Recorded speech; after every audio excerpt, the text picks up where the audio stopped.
Well, we are in for a special treat this morning because world-renowned photographer Ashkan Sahihi is joining us this morning. He is known as taking very provocative pictures, and this book is absolutely no different. It is called The New York Years.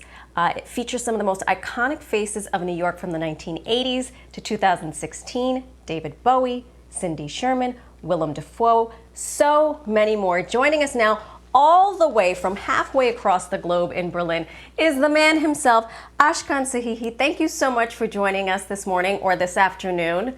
We really appreciate it. Tell us, thank you so much for having me. How you got access. Tell us how you got access to so many people.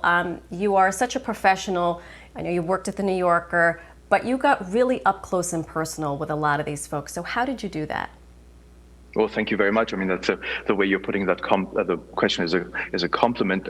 Like so many millions of other kids, I arrived in New York in 1987 with a dream of doing something creative, being part of a city where those who didn't belong would belong. And my interest was in my fellow humans and my fellow New Yorkers to find out what they're doing. And back then, before the digital age, there were so-called portfolio drop-offs. And so I would go from magazine to magazine, initially in New York, and later on also Germany and England and Japan, and show my magazine, and they would give me assignments. So these 224 shots that you have collected there, these roughly 30 years, were all shot on assignment. And I guess I was lucky that some photo editors felt that what you called my provocative style, and I'm happy to run with that, felt that it's a good thing, that it doesn't need to be, let's say, glossy or overly simplified.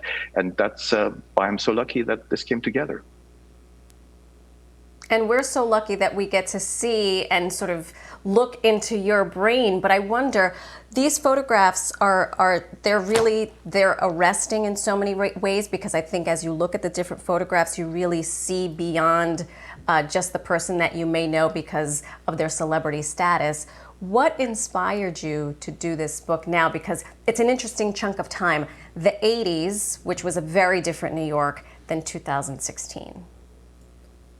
Absolutely, a very, very different New York.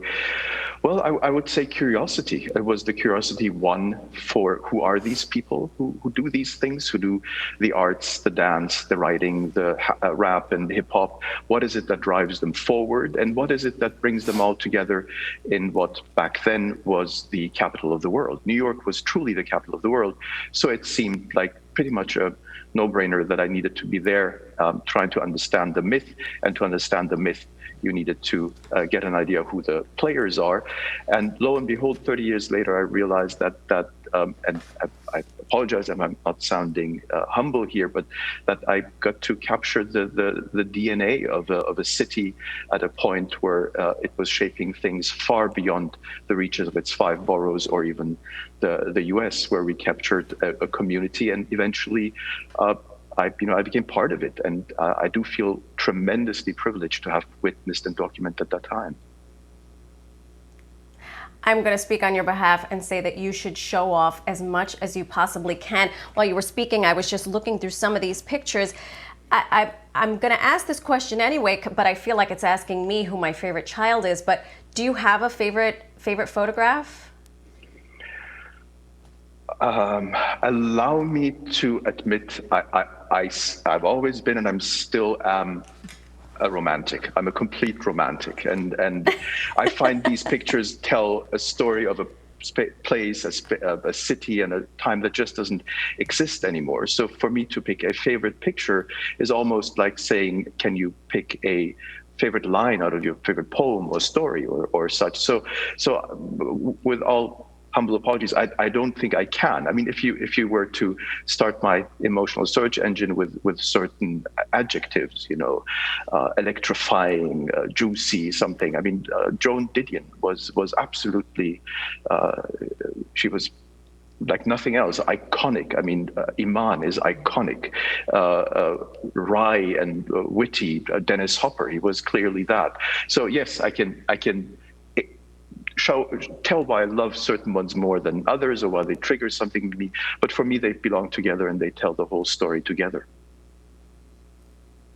And what do you hope folks experience, right, when they look at these pictures? Because you come to it from a very different perspective as the photographer and as the storyteller. But what do you hope people experience when they get this book and they look at these photographs? That is thank you for that question, because I think before COVID-19, I would have said something else than I do now, but I'll still give it a try. Our late mayor, David Dinkins, when Barack Obama was elected president, was asked if Obama would be possible without him. And he said, look, we all stand on each other's shoulders. So I hope that what makes this collection of portraits valuable is that these are writers, actors, performers, dancers, hip-hoppers, rappers, hard rockers, who did work at a specific time in a specific place where so many others stood upon their shoulders and built upon. So if you are interested in literature or in rap, if you're interested in African-American culture or dance, I think you'll find something where you feel, oh, this is who made us who we are. And again, it's been a privilege, and I'm glad I can look back on it and think I was there. I got to witness this. I got to work with these people. And it has been such a privilege to speak with you this morning. I have 17,000 other questions, but sadly, we must bid one another adieu. Ashkan Sahihi, thank you so much for your brain, for your talent, for this book.